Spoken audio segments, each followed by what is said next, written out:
Hello everyone সকলোকে মোৰ প্ৰথমটো মিনি ব্লগলৈ স্বাগতম জনাইছো। এয়া আমাৰ লৰা স্কুললৈ যাবলৈ ওলাই মেলি ৰেডি কাৰণ আজি তাৰ পৰীক্ষা আছে মানে পঢ়া জীৱনৰ প্ৰথমটো পৰীক্ষা। এয়া ৰাতিপুৱা টোপনি ভগাই নাই যেনে তেনে উঠি মেলি ওলাইছে আৰু কাৰণ আজিকালি স্কুলৰ সোনকালে হ'ল ময়ো তাৰ লগত যাব লাগে নহলে সি বাপেকৰ লগত অকলৈ নাযায়। আমি দুটা ৰেডি হৈ এয়া বাহিৰত আছোহি তাক আকৌ পখিলা ধৰি দিব লাগে। এয়া মোক মাতি আছে পখিলা ধৰি দিবৰ কাৰণে মই কৈছো এতিয়া নালাগে স্কুলৰ পৰা আহি ধৰি দিম। তাৰ আজি গাটো বৰ ভাল নাছিলে সেইকাৰণে স্কুললৈ যাবলৈ মন কৰা নাছিলে তথাপিতো পৰীক্ষা আছে বুলি তাক লৈ গলো আৰু এয়া সি বাপেকৰ বাইকত আহি উঠিছেহি তাক নিজে উঠিবলৈ লাগে মোক উঠাবলৈ নিদিয়ে।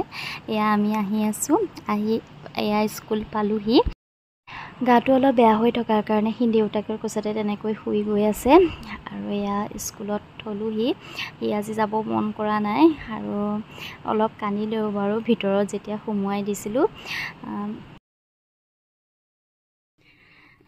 আহি পালোহি মনটো বেয়া লাগিও আছে কাৰণ সি সদায় নাকান্দে আজি গাটো অকণ বেয়া আছিলে কাৰণে কান্দিলে এতিয়া মনটো বেয়া লাগি আছে। সিফালে আজি অৰেল এক্সামো আছে সিহঁতৰ জীৱনৰ প্ৰথমটো এক্সাম ভালে কুশলে যাতে যায় তাৰে কামনা কৰিছোঁ। এয়া আৰু এতিয়া কাম বনখিনি কৰি আজৰি হৈ লওঁ কাৰণ তাক আনিবলৈও যাব লাগিব আৰু সি অহা আগতে কামখিনি কৰি আজৰি হৈ লওঁ। এয়া সকলোবোৰ এনেদৰে এৰি থৈ গৈছোঁ আৰু এতিয়া এইখিনি কৰি লওঁ।